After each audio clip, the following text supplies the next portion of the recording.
Hello सबों को good evening. आज का हम लोग का क्लास है बैंकिंग एवं कराधान। तो ध्यान दीजिएगा, आज हम लोग का क्या है टॉपिक, बैंकिंग एवं कराधान। बैंकिंग होता क्या है और एक कराधान होता क्या है। तो बैंकिंग, सभी लोग बैंकिंग गए होंगे, सभी लोग बैंक गए होंगे। तो बैंक में बहुत सारे काम होते हैं, पैसे का लेन देन का, खाता खोलने का, मनी ट्रांसफर का। तो जितने भी बैंक में कार्य होते हैं वही क्या कहलाते हैं, बैंकिंग। क्या कहलाते हैं, बैंकिंग। अर्थात खाता खोलना, पैसा जमा करना, पैसे का भुगतान करना, ऋण देना, लोन देना, ईएमआई देना, बहुत सारे काम है बैंकिंग के। मतलब बैंक में जो भी काम होता है वो सभी क्या किसके अंतर्गत आते हैं, बैंकिंग के अंतर्गत। और ये जो कराधान है, ये कराधान होता क्या है, कराधान क्या होता है, आयकर, टैक्स बोलते हैं जिसको, क्या बोलते हैं, टैक्स। ये टैक्स क्या होता है कि भारत सरकार ने हमारे भारत के सभी काम करने वाले शासकीय कर्मचारी, जितने भी कर्मचारी हैं, उनकी एक सीमा तय की है कि उनकी जो न्यूनतम पैसा या उनके पास जो बैलेंस होना चाहिए वो न्यूनतम है, अर्थात 2.5 लाख आसपास है। 2.5 लाख। अगर किसी भी इंसान के पास 2.5 लाख से ज्यादा का बैलेंस होता है तो उसको भारत सरकार को क्या देना पड़ता है, टैक्स। क्या देना पड़ता है, टैक्स देना पड़ता है या फिर आयकर देना पड़ता है, जिससे सरकार विभिन्न योजनाएं देती है, सड़क बनाती हैं, बोरिंग देती हैं, बिजली दुनिया भर का है, उन्हीं पर एक तो क्या करती है, खर्च करती है। क्या करती है, खर्च करती है। तो इस पार्ट से बैंकिंग एवं कराधान से 10 नंबर के प्रश्न बनते हैं। कितने नंबर के प्रश्न बनते हैं, 10 नंबर के। तो चलिए मैं आपको बता रहा हूँ, मिस मत कीजिएगा, पूरा देखिएगा, समझिएगा। अगर इसे मिस कर दिया तो आपके 10 नंबर नहीं आने वाले हैं। एकदम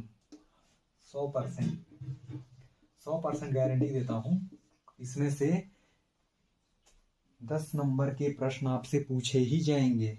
अगर 10 नंबर का नहीं भी आता है तो कम से कम 7 नंबर का प्रश्न आएगा, 5 + 2 नंबर। पर 2 नंबर के इसमें प्रश्न होते ही नहीं है, 5 नंबर और 4 नंबर के प्रश्न बनते हैं, या फिर 3 नंबर के। तो 5 3 कितना हो जाएगा, 8, और 5 4 9, और 1 नंबर का सिंगल आता है। 1 नंबर का ऑब्जेक्टिव टाइप प्रश्न होते हैं। तो टोटल बनता है 9 या फिर 10 नंबर। अगर इस वीडियो को देख लिया, समझ लिया, तो आपके 10 नंबर कहीं नहीं जाने वाले हैं। तो ध्यान दीजिएगा। तो चलिए हम लोग एक प्रश्न है यहाँ पास, उसको शुरू करते हैं। एक प्रश्न है अपने पास, क्या है, करीम भारतीय स्टेट बैंक में 150 रुपए प्रति माह की दर से 2 वर्ष तक आवर्ती जमा खाता में निवेश करता है। यदि ब्याज की दर 5% वार्षिक हो तो उसे 2 वर्ष बाद कितनी धनराशि बैंक द्वारा भुगतान की जाएगी। अर्थात कि 2 वर्ष जब कंप्लीट हो जाएगा तो सरकार बोलता हूं, बैंक उसे कितनी राशि देगी। तो याद कीजिएगा, इसमें का ट्रिक है, मासिक जमा। मासिक जमा रहेगा तो याद दीजिएगा, जिसमें भी माह में जमा करेंगे उसमें सेम टू सेम बनना है। कहने का मतलब ये है, यदि मासिक जमा करता है तो उसके लिए अलग फॉर्मूला है और दूसरे टाइप के लिए अलग। तो अभी हम लोग मासिक दे रहे हैं, तो ध्यान दीजिएगा। चलिए शुरू करते हैं। तो हल बोलेंगे, दिया है, जो जो दिया है एक बार लिख लेना, समझने में आसानी होगी। क्या दिया है, मासिक जमा धन। तो प्रति माह इतना रुपए जमा करता है तो इसको मूलधन है, तो हम बोलेंगे मासिक जमा राशि या फिर धन। तो मासिक जमा धन कितना है, 150 रुपए है। कितना है, एक ही नहीं है, ठीक। उसके बाद और क्या दिया है अपने पास, समय। वह समय है ना, समय कितना है अपने पास, समय बराबर है 2 वर्ष। तो देखो हम लोग पैसा जमा कैसे कर रहे हैं, मासिक जमा कर रहे हैं, तो जो वर्ष है उसको भी अपने किसमें बदलना पड़ेगा, महीना में। तो हम जानते हैं 1 वर्ष में 12 माह होता है, तो 2 वर्ष में कितने माह हो जाएंगे, 12 दूनी 24 माह। 24 माह हो जाएगा ना, क्लियर है ना। अब आगे जा रहे हैं अपने पास दर। दर तिमाही नहीं होता है ना, कुछ नहीं होता है, दर दर होता है। तो दर बराबर हो जाएगा कितना परसेंट, 5% ये दिया हुआ है ना। तो अपने को सबसे पहले क्या ज्ञात करना है, क्या ज्ञात करना है बताओ।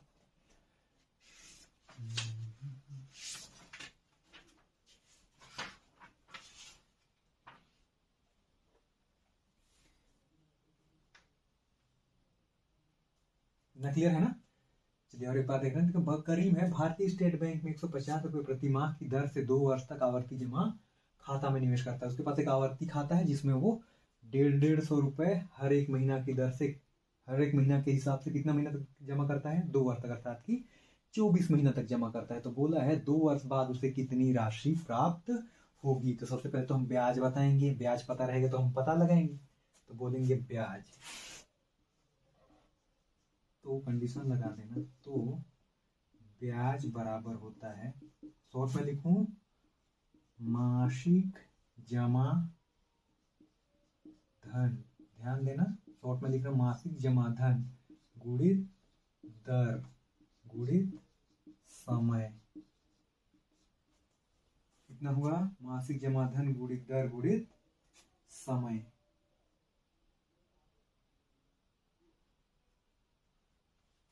हुआ मासिक जमा धन गुणित दर गुणित समय। इतना क्लियर है। फिर यह हो जाएगा गुणित समय धन एक। इतना क्लियर है।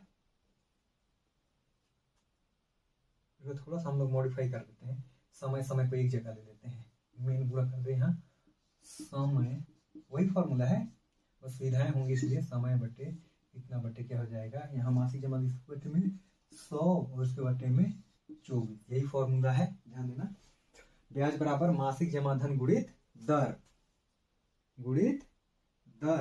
बटे 100 गुणित समय धन 1 बटे 24। कितना है, तो समय को माह को लिखना, याद रखना, समय मतलब माह की संख्या। तो मासिक जमा धन कितनी है अपने पास, 150 रुपए। तो हम रखेंगे मासिक जमा धन 150 बटे में 100, तो 100 ही रहेगा।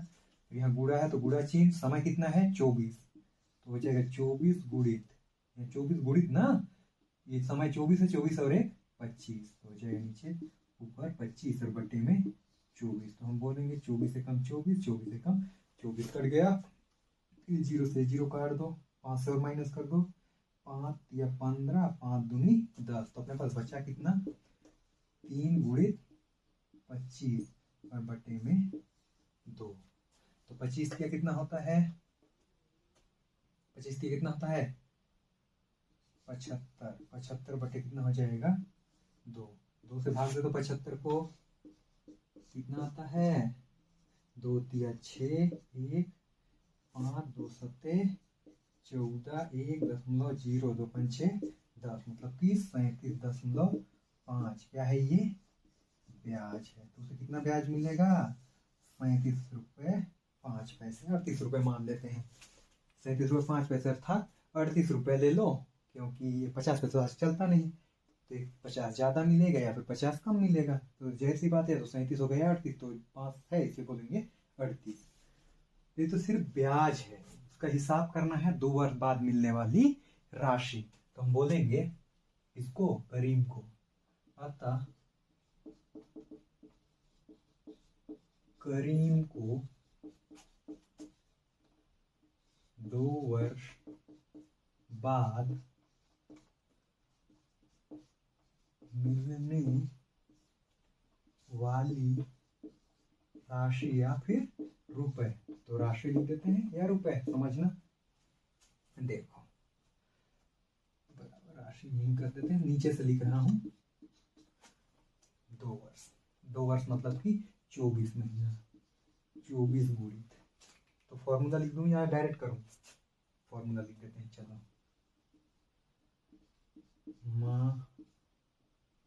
मासिक जमा धन गुणित समय, यही होगा उसमें क्या जुड़ जाएगा, ब्याज जुड़ जाएगा, क्योंकि 12 महीने 24 महीने तक कितना जमा किया वो हिसाब रहेगा, तब ना उसमें ब्याज जोड़ के बताएंगे इतना मिलेगा। तो मासिक जमा धन कितनी है अपने 150 रुपये, 150, समय कितना है 24 और ब्याज कितना है 37 रुपये 5 पैसे, नहीं है, पूरा कर दो। 15 दूनी 30, 15 तिया 45, 15 चौक 60, 60 का जीरो, हासिल कितना बचा है 6, 15 चौक 60 ना, 60 का जीरो हासिल 6, फिर 15 दूनी 30 और 6 36 और अंत में एक जीरो, धन 37.5। इसको जोड़ दो, जोड़ने आता है नहीं आता है, नहीं आता है तो देखो 3600 उसमें जोड़ेंगे, दशमलव लगा के जीरो, 0.573, मतलब कि जोड़ेंगे तो 36.37.5 हो जाएगा 36.37.5 रुपए। तो उत्तर लिख देना। 2 वर्ष बाद करीम को 36.37.5 रुपए बैंक द्वारा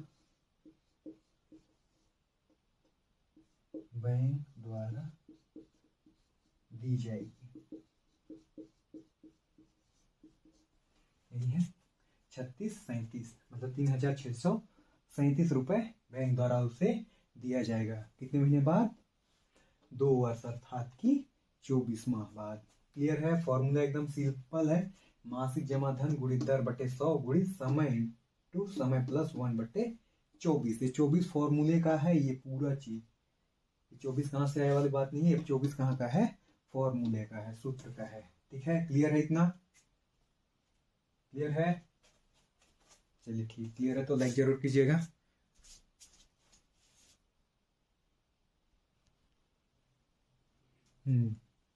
तो ध्यान दीजिएगा, इस तरह के बहुत सारे प्रश्न हैं अपने पुस्तक में, तो इस तरह के प्रश्न बनाने का यही तरीका है। और प्रश्न पहचानने के लिए क्या है इसमें, मासिक जमा धन, इसमें माह में ही जमा करने की बात करेगा कि माह में इतना जमा किया, 10 रुपए जमा किया, 20 रुपए जमा किया, 100 रुपए जमा किया, 500 रुपए जमा किया। जैसे यहाँ बोला ना कि 150 रुपए प्रति माह की दर से जमा किया बोला, तो जिसमें भी मासिक बोलेगा या मासिक जमा बोलेगा उसमें यही फॉर्मूला लगाना है तुमको,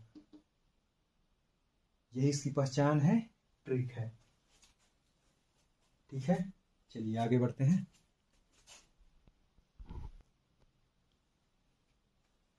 चलिए आगे बढ़ते हैं। आज अगला प्रश्न है हम लोग का, किशन इलाहाबाद बैंक में सावधि जमा के रूप में कितने रुपए, 2.5 सैकड़ा 10,000 20,000 रुपए एक वर्ष के लिए 16% वार्षिक ब्याज की दर से जमा करता है।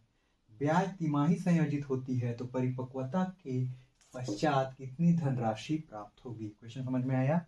जैसे हमने पहला बनाया, पहला में मासिक जमा था, इसमें मासिक जमा नहीं है, तो याद रखिएगा ये टाइप 2, मतलब कि दूसरा टाइप का प्रश्न है। इसमें 2 ही टाइप के प्रश्न है, ये क्या ऐसे पूछेगा और एक पहले बनाया वैसे। तो यहाँ चेंज क्या करेगा वो, सिर्फ ये ब्याज तिमाही संयोजित होती है, ब्याज अर्धवार्षिक संयोजित होती है, ब्याज वार्षिक संयोजित होती है, तो वार्षिक नहीं पूछता है, सिर्फ तिमाही और अर्धवार्षिक पूछेगा। तो ध्यान दीजिएगा, तिमाही संयोजित होते हैं, तो इसके थोड़ा कंडीशन है, थोड़ा सा ध्यान दें। एक वर्ष में कितने अर्धवार्षिक होते हैं, 2 अर्धवार्षिक, क्योंकि 6 धन 6 माह का 2 बनता है, तभी 2 अर्धवार्षिक होंगे।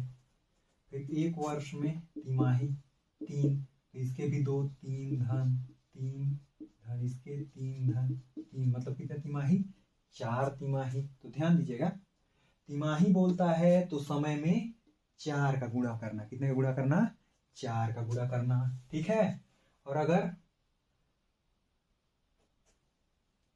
अर्धवार्षिक बोलता है तो 2 का गुणा करना। क्यों 2 का गुणा करेंगे, क्योंकि संख्या 2 है वर्ष में अर्धवार्षिकों की, और तिमाही कितनी है, एक वर्ष में 4 तिमाही बोलते हैं। 3 महीना का, 3 महीने का बनता है ना 4 तिमाही, ठीक, बस वही है।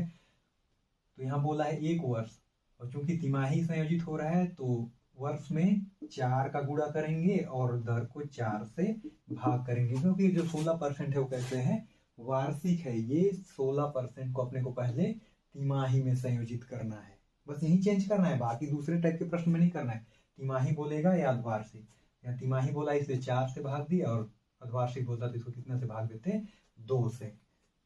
समझ में आया? अर्धवार्षिक बोलेगा तो 2 का गुणा करना है समय में, और दर में 2 का भाग। और तिमाही संयोजित करना है तो वर्ष में 4 का गुणा करना है, और दर में कितना का भाग करना है, 4 का, तब वो तिमाही लायक बनेगा। ठीक है, तो चलिए आगे बढ़ते हैं। हल दिया है, जो लिख लो। दिया है, क्या दिया है,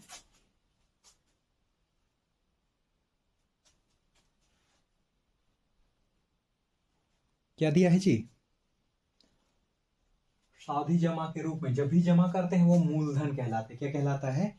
मूलधन कहलाता है। चलिए पहले 200 जमा करो, 50 रुपए जमा करो, या 1 रुपए जमा करो, कोई प्रॉब्लम नहीं है। जो भी जमा करते हैं वो क्या कहलाता है? मूलधन कहलाता है। मूलधन मतलब कि प्रिंसिपल, तो हम मूलधन बोलेंगे। मूलधन, मूलधन को शो किया जाता है प्रिंसिपल से। कितना जमा किया? 20,000 रुपए जमा किया। ध्यान दीजिएगा, 20,000 रुपए। उसके बाद समय, समय को n से भी शो करते हैं, t से भी, तो हम क्या शो करें? n से शो करते हैं। ठीक है, कितना है समय? 1 वर्ष। और 1 वर्ष में कितने तिमाही बनेंगे? 4 तिमाही बनेंगे। 4 तिमाही बनेगा, 3-3 महीने में बांट लो, 12 महीना को बटेगा ना।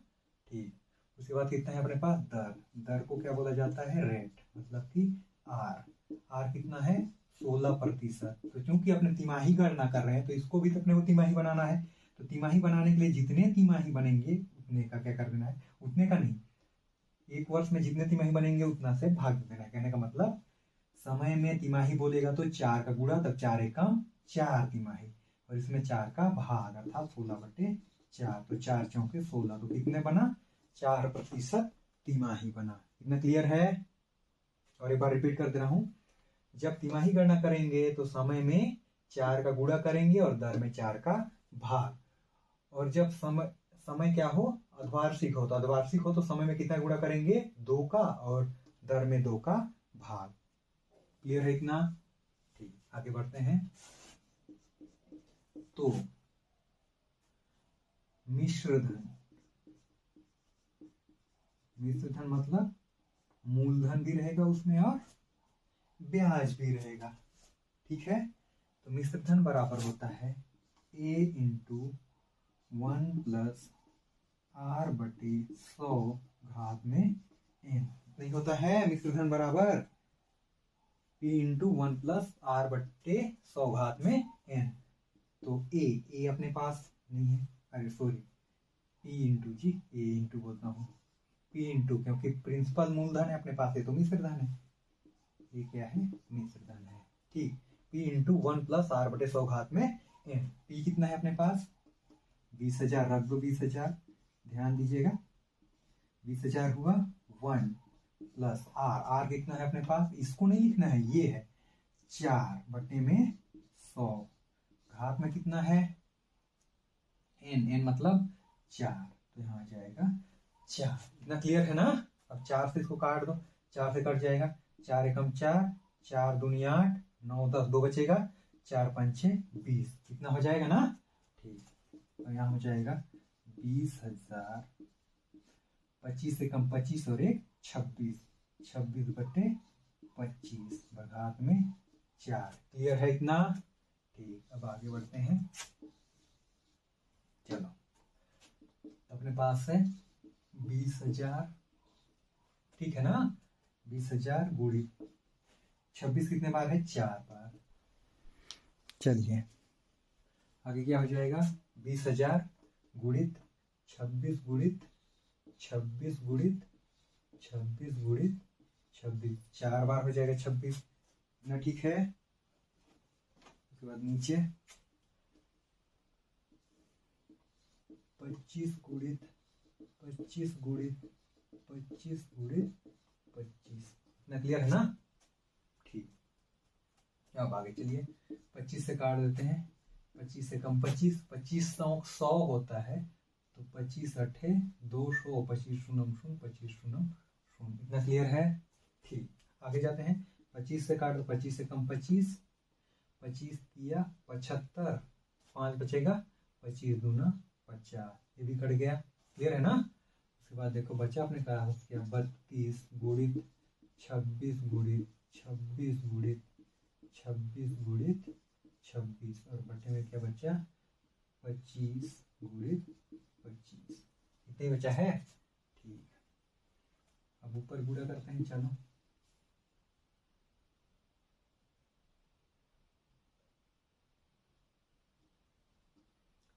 काट दूं, अभी काट देते हैं। चलो 25 से कम 25, ठीक है। जैसे 26 को काटेंगे 25 से, 25 से कम 25, फिर कितना बचेगा 1। ऊपर तो आया नहीं, 10 लगाएंगे 0 बढ़ेगा, बढ़ेगा ना। 25 शून्य शून्य 1 0 दशमलव का 0, 25 चौके 100, 1.04, ये भी हो जाएगा 1.04। तो यहाँ अपने पास बचा 32 गुणित 26 गुणित 26, यही ना है।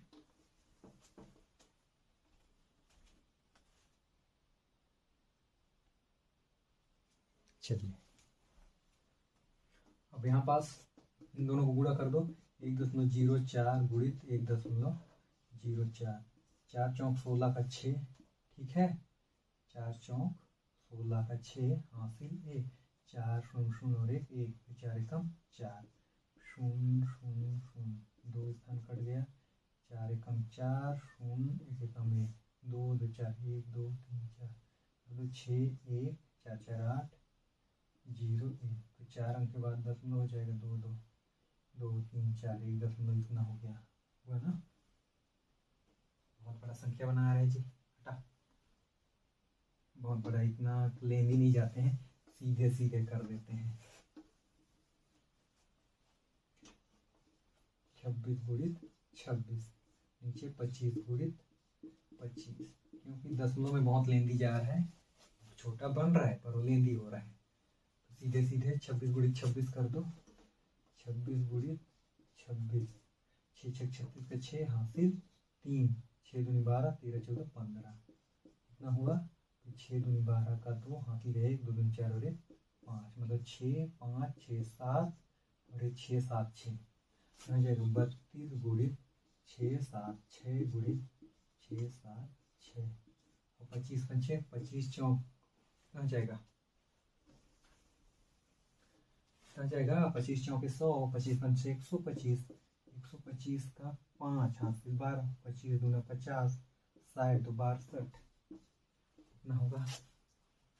फिर गुणा कर दो, 6 7 6 गुणित हो जाएगा 6 7 6 कर दो, 6 6 36 का 6, ठीक है।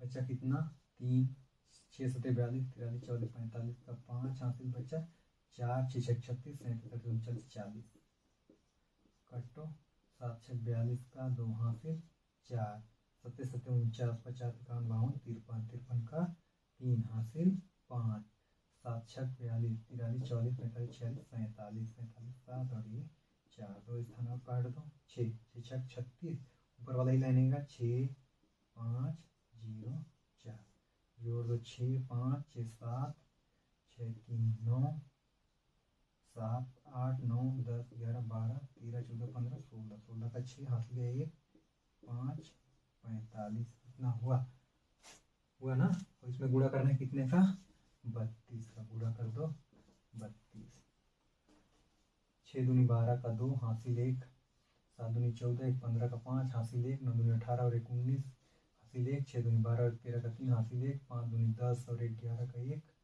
हासिल 1, 4 दूनी 8 और 1 9, एक इतना छोड़ो, 6 3 18 का 8 हासिल 1, 7 दूनी 14 7 21 22 22 का 2 हासिल 2, फिर 3 9 दूनी 3 9 27 28 29 29 का 9 हासिल 2, फिर 3 छक 18 18 का 8 हासिल 1, फिर 3 5 15 और 1 16 का 6 हासिल 1, 3 चौक 12 और 1 13, 13 का पूरा पूरा 13 जोड़ दो, 2 8 5 13 का 3, हासिल गया 1, 10 2 12 का 2, हासिल गया 1, 10 3 13 का 3, हासिल गया 1, 10 का 0, हासिल गया 1, 16 का 6, हासिल गया 1, 4 1। इतना हुआ, इतना हुआ ना। उसको भाग देना है कितने से, भाग देना है कितना से, 6 2 5 से भाग देना है, 6 5 2 से।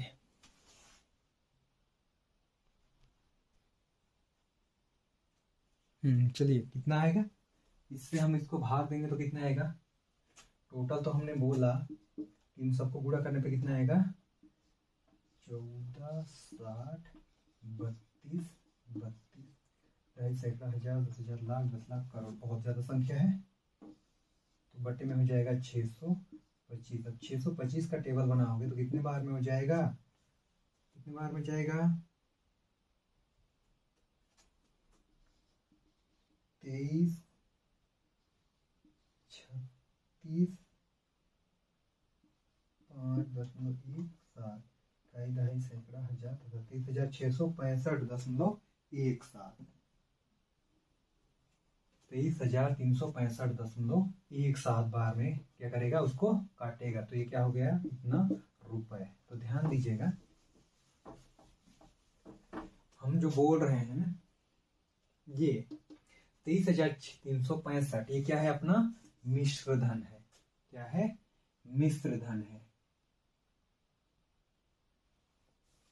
क्या है ये, मिश्र धन। मिश्र धन कहने का मतलब इसमें मूलधन भी है और ब्याज भी है। तो अपने को क्या बताना है, परिपक्वता के बाद कितनी धनराशि प्राप्त होगी, ब्याज अपने को नहीं बताना है। ठीक है, तो अपने को यही अपना क्या हो जाएगा, आंसर हो जाएगा। अगर बोलता उसे कितनी ब्याज की राशि प्राप्त हुई, तो अपने को मिश्रण में से मूलधन को क्या करना पड़ता, घटाना पड़ता, अर्थात कि 23,000 में से 20,000 को अपने को माइनस करना पड़ता। लेकिन उसने नहीं बोला है, उसने डायरेक्ट बोला है तिमाही संयोजित की होती है तो परिपक्वता के पश्चात कितनी धनराशि प्राप्त होगी। परिपक्वता मतलब कि वो समय पूरा हो जाने के बाद, नियत समय के बाद, निश्चित समय के बाद। तो निश्चित समय के बाद मिस्टर किशन को कितना पैसा प्राप्त होगा, 23,365.17 रुपए।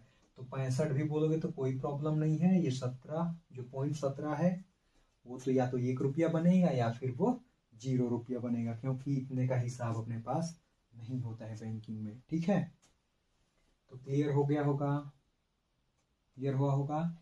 ठीक है, अगर सबको पसंद आया तो लाइक जरूर कीजिए, शेयर कीजिए, दोस्तों को बांटिए ताकि वे भी पढ़ें।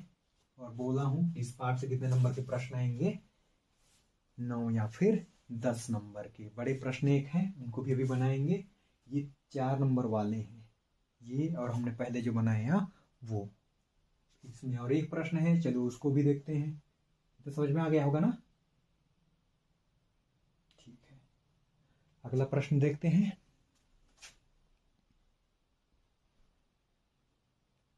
चलिए देखिए, अगला प्रश्न है, लंबा है, बोर्ड में नहीं अटेगा इसलिए पढ़ दे रहा हूँ। वित्तीय वर्ष 2013-14 में एक शासकीय कर्मचारी की वार्षिक आय मकान किराया भत्ता छोड़कर कितना है, 4,10,000 रुपये है। वह प्रति माह 4,000 रुपये अपने सामान्य भविष्य निधि खाते में तथा 24,000 रुपये वार्षिक जीवन बीमा प्रीमियम में जमा करता है। वह 25,000 रुपये का राष्ट्रीय बचत पत्र खरीदता है। प्रधानमंत्री राहत कोष जो 100% कर मुक्त है में 20,000 रुपये तथा वृद्धाश्रम में 12,000 रुपये जिसका 50% कर मुक्त है दान करता है। उसके द्वारा वर्ष के अंत में देय आयकर की गणना कीजिए। सभी बचत 1 लाख रुपए तक कर मुक्त हैं। आयकर की दरें निम्नानुसार है, नीचे दिख रहा है। 2 लाख तक 0, 2 लाख 1 से 5 लाख तक 10%, 5 लाख से 10 लाख तक 20%। उसके बाद है शिक्षा उपकर कितना परसेंट है, 2 उपकर, और माध्यमिक और उच्च शिक्षा उपकर 1%। तो टोटल शिक्षा उपकर कितना है, 3% है। क्लियर है, चलिए आगे बढ़ते हैं।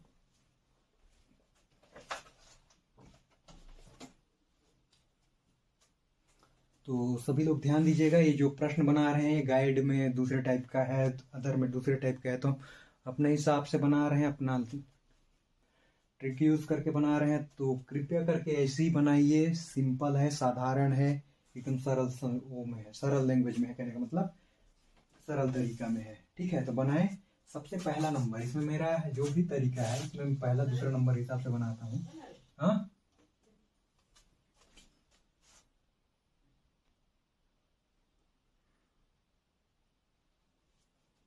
तो चलिए शुरू करते हैं। ऐसे ही बनाइएगा, आप भी बनाइएगा, बोर्ड में कहीं भी बनाइए, एग्जाम हो चाहे पेपर हो, कोई भी पेपर हो, जो तरीका मैं दे रहा हूँ उसी तरीका से बनाइएगा, नंबर आपके नहीं कटेंगे और एकदम सरल है, सीधा है। तो पहला नंबर पे आता है, जो भी होंगे पहले नंबर पे लिखना, जो भी इंसान होगा उसकी वार्षिक। इसका नाम क्या है?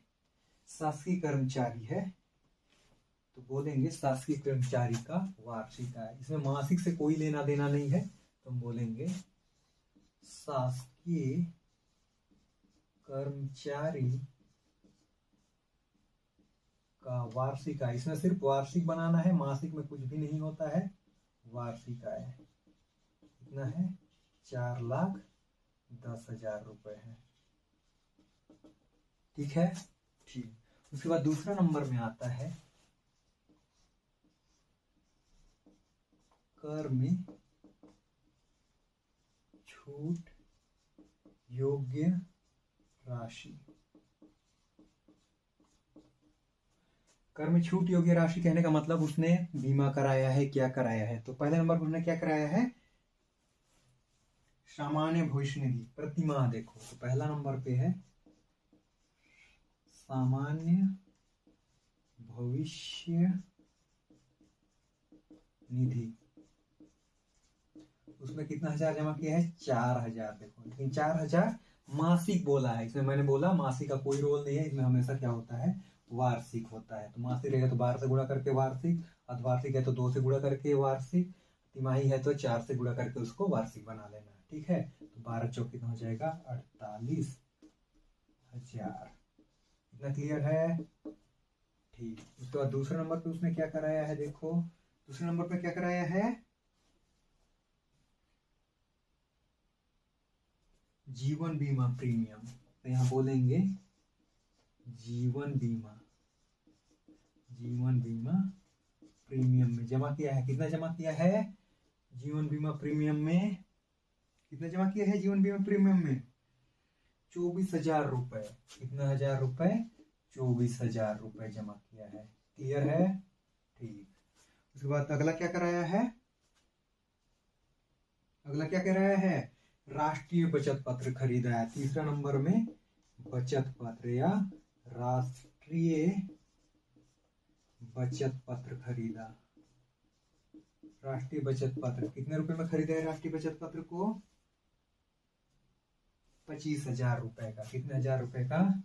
25,000 रुपए का। ये सब कर में छूट पाने के लिए ये सब खरीदा जाता है, ध्यान दीजिएगा। उसके बाद बोला प्रधानमंत्री राहत कोष। राहत कोष में भी दिया है उसने चौथा नंबर, प्रधानमंत्री राहत कोष। इसमें कितना जमा किया है उसने राहत कोष में? देखो, राहत कोष में 100% कर मुक्त है, मतलब कि 20,000 रुपए। कितना हजार रुपए राहत कोष में? 20,000 रुपए। 20,000 रुपए। ठीक है। उसके बाद और क्या किया है? वृद्धाश्रम में दान। पांचवा नंबर है वृद्धाश्रम। वृद्धा आश्रम, कोई दिक्कत नहीं है, कैसे भी लिखना, हम गणित है, हिंदी नहीं पढ़ रहे हैं, थोड़ा बहुत चलेगा। वृद्धाश्रम में दान बोलो या वृद्धाश्रम में जो भी दें। उसका कितना बोला है? 12,000। कितना बोला है? 12,000। लेकिन बोला है, देखो ब्रैकेट में, ये जो 12,000 है उसका कितना परसेंट? 50% ही कर मुक्त है, मतलब कि 6,000 का 50% ही कर से छूट है, बाकी का कर अपने को देना पड़ेगा। तो उसके लिए क्या करते हैं? इससे 50% निकालने के लिए तो 0 से 0, इससे 12 पंचे 60, मतलब कि 12 पंचे 60। 6,000 रुपये। 12,000 का 50% कितना हो जाएगा? 6,000 रुपये। मतलब 6,000 का उसको क्या मिलेगा? छूट मिलेगा। बाकी 6,000 को अपने को क्या करना पड़ेगा? आयकर देना पड़ेगा। चलिए ठीक है, तो हम जोड़ लेते हैं कि टोटल कितना उसको छूट मिलेगा। 0 0 0 0 0, 3 0 तो सब में है तो कोई प्रॉब्लम नहीं है, 3 0 अंत में रहेंगे ही रहेंगे।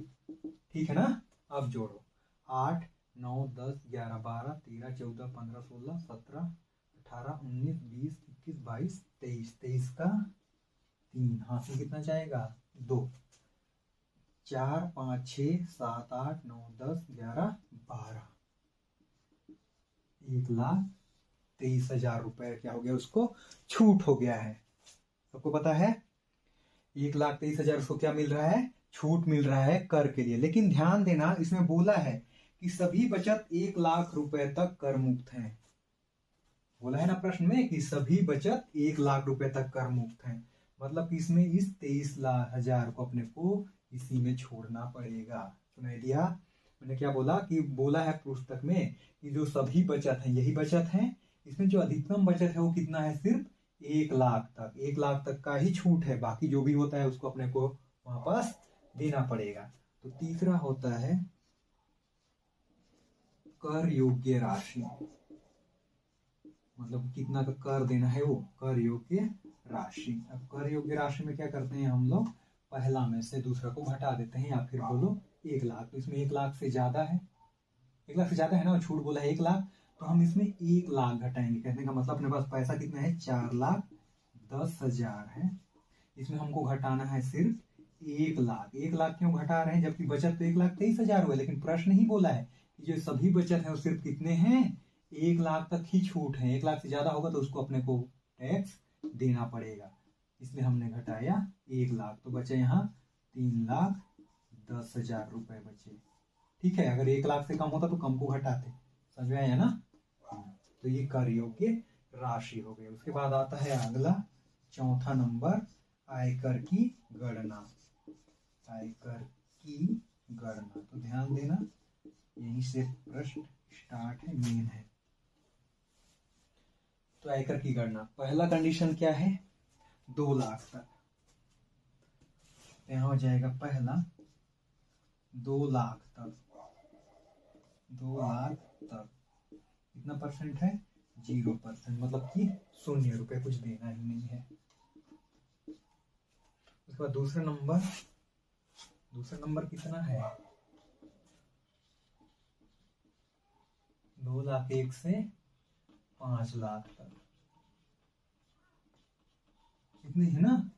2,01,000 से 5,00,000 तक कितना परसेंट है? 10%। कितना परसेंट? 10%। तो देखो अपने पास पैसा कितना है टोटल कर योग्य राशि? कितना है? 3,10,000। तो यहाँ ध्यान देना 3,10,000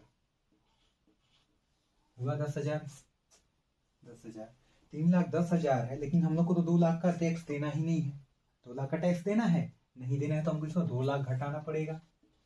क्योंकि हम ही बोले हैं, प्रश्न ही बोला है 2,00,000 तक 0% है, 2,00,000 छोड़ोगे तो 1,10,000 बचेगा अपने पास। बचेगा, यही ना है। अब पहले ही बोल दिए हैं क्या अपने पास कर योग्य राशि 3,10,000 रुपए है। हम 2,00,000 तक 0% है, 2,00,000 तक का टैक्स देना ही नहीं है। तो 3,10,000 में 2,00,000 घटाओगे तब ना पता चलेगा कितना बचेगा पैसा। ठीक, तो अपने पास जो पैसा है उसमें कितना है? 1,10,000। अब इसी 1,10,000 का अपने को कितना परसेंट काटना है? 10%। तो गुणित 10 और बटे में 100। ये 0 से ये 0, ये 0 से ये 0, तो बचा अपने पास कितना? 11,000 रुपए। ये हो गया अपना आयकर। कितना हजार रुपए? 11,000 रुपए। पर ध्यान देना, चाहे कोई भी आयकर दाता हो, देय आयकर का 3% शिक्षा उपकर में देना ही पड़ता है। चाहे तुम हो, चाहे मैं हूं, चाहे कोई भी भारत का वासी हो, जिसकी आय 2,00,000 से अधिक है उसको देय आयकर का 3%, कितना परसेंट? 3% कहाँ देना पड़ता है? टैक्स के रूप में देना पड़ता है शिक्षा उपकर में। तो बोलेंगे पांचवा शिक्षा उपकर।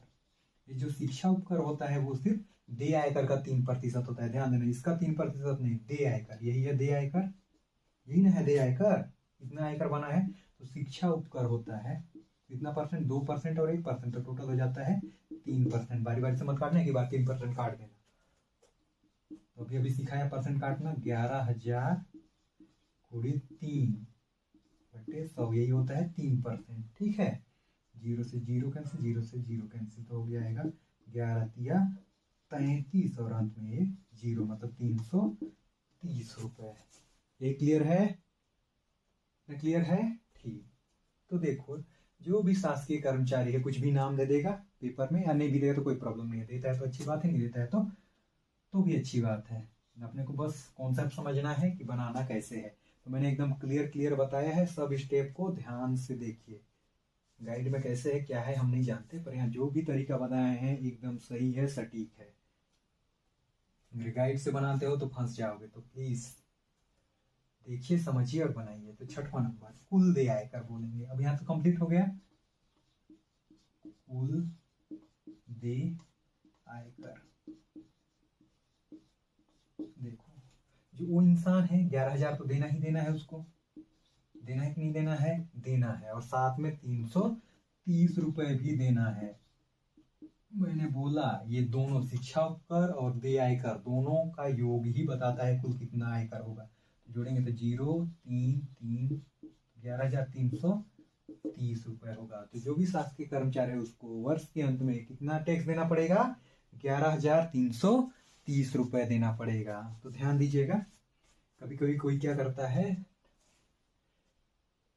साल में कम टैक्स देना पड़े बोल के 2 महीना 4 महीना 10 महीना 12 महीना 6 महीना का टैक्स क्या कर देते हैं उन लोग पहले से भर दिए रहते हैं, पता नहीं चलता है। जैसे 5,000 दे दिए तो इसमें दिए रहते तो इसमें 5,000 माइनस कर देते, 20,000 दिए रहते तो 20,000 माइनस कर देते, 11 महीना तक 1,000 दिए तो मतलब 11,000 दिए तो इसमें 11,000 माइनस कर देते, तो 330 रुपए देना पड़ता। समझ में आ रहा है क्या बोल रहा हूँ? हाँ, मतलब इसमें अंतिम में, प्रश्न के अंतिम में लास्ट में एक लाइन और जोड़ देता कि ये जो शासकीय कर्मचारी है उसने कर में छूट पाने के लिए 11 महीना तक 2-2 हजार रुपए जमा किया, मतलब कि टोटल कितना हो जाता, 22,000 जमा हो जाता, होता ना।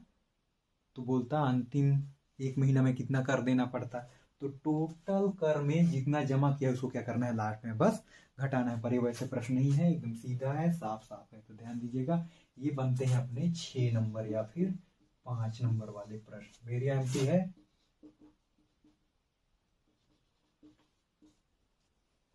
तो पढ़ लीजिए, ध्यान से पढ़िएगा। इसमें यही हेडिंग है, पहला है शासकीय कर्मचारी की वार्षिक है, इसमें कितना उसकी वार्षिक है, महीना है तो उसको 12 से गुणा करके वार्षिक बना लेना।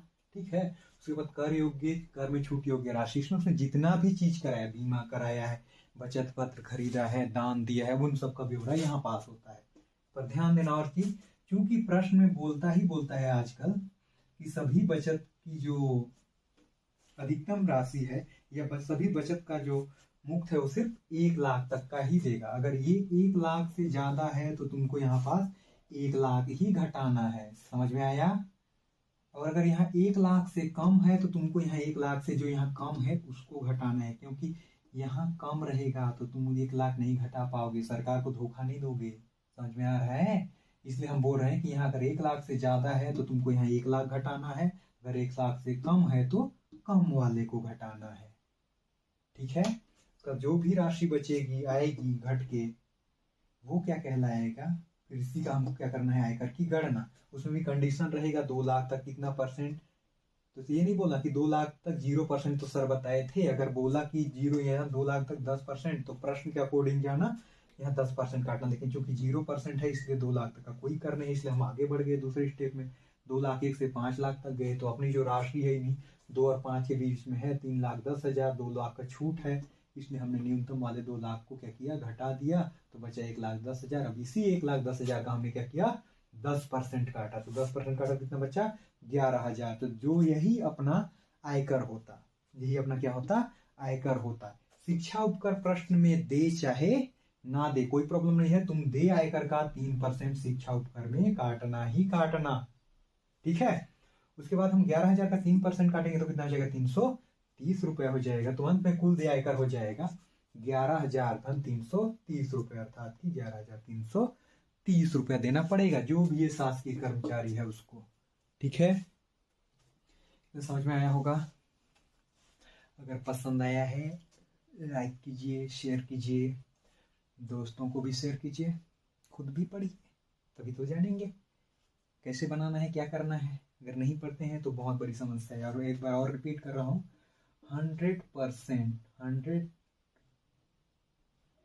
100+1% गारंटी देता हूँ कि ऐसे प्रश्न एक आएंगे ही आएंगे पेपर में, 5 या फिर 6 नंबर में। अगर नहीं पढ़ा तो बाद में नहीं बोलना कि सर ने तो बताया था, हम नहीं पढ़े। सुनाई दिया? हाँ, रिपीट कर रहा हूँ, 101% चांस है इसके आने के। ये नहीं आएगा, कोई दूसरा प्रश्न आएगा। इसमें क्या खेला है? शासकीय कर्मचारी का नाम बदल देगा, वार्षिक आय बदल देगा, बीमा यहाँ 5 कराया है 3 बीमा कराएगा, राशि अलग अलग रहेंगी ना। उसके बाद इधर 2 कराया, कोई प्रॉब्लम नहीं है। 3 कराया है 3 को लिखेंगे, जोड़ेंगे। उसके बाद कर योग्य राशि में तो वही करना है, टोटल आय में जो छूट योग्य आय है उसको जो घटा देंगे, तो जो बचेगा वो देय आयकर हो जाएगा, उसी का हम निकालेंगे आयकर की गणना। 2 लाख तक 0%, फिर 2 लाख 1 से 5 लाख तक 10%। तो अपना जो भी पैसा होगा देख लेना। तो अपने पास 3,10,000 बैलेंस है, वही ना है। इसी 3 लाख में 2 लाख को छोड़ना है, तो 2 लाख छोड़े तो कितना बचा? 1,10,000। उसी 1,10,000 का हम 10% काटे, बचा कितना? 11,000। जो भी देय आयकर बनेगा उसका 3% अपने को शिक्षा उपकर में देना है, तो 11,000 का 3% और काटे, बचा 330। ये और ये अपने को देना है शासन को, इसलिए हम बोले कुल देय आयकर 11,000 330, तो टोटल बन गया 11,330 रुपये। इतना समझ में आया? तो पढ़ लीजिएगा, दोस्तों को शेयर कीजिए, लाइक कीजिए। और सबसे ज़रूरी बात है, मैं नया हूँ तो मेरे चैनल को भी सपोर्ट कीजिए ताकि मैं बेहतर वीडियो बना पाऊँ। अभी नए हैं तो थोड़ा बोलने में माइक वाइक अपने पास नहीं है, क्योंकि मैं कोई बड़े घर का तो इंसान नहीं हूँ, छोटे घर का इंसान हूँ, इसलिए बोल रहा हूँ। अगर धीरे धीरे व्यवस्था कर रहा हूँ, धीरे धीरे अगर हो जाता है तो मैं बाद में आपको अच्छी सुविधाएं दे पाऊँगा। और गर्मी सत्र आने दो, गर्मी सत्र आने के बाद मैं पूरा व्यापम का मैथ कराऊंगा यहाँ पास, ठीक है? तो चलिए आज की क्लास को यहीं बंद करते हैं। जाइएगा, देखिएगा, दोस्तों को भी बांटिएगा, खुद भी पढ़िएगा। Tata, bye bye.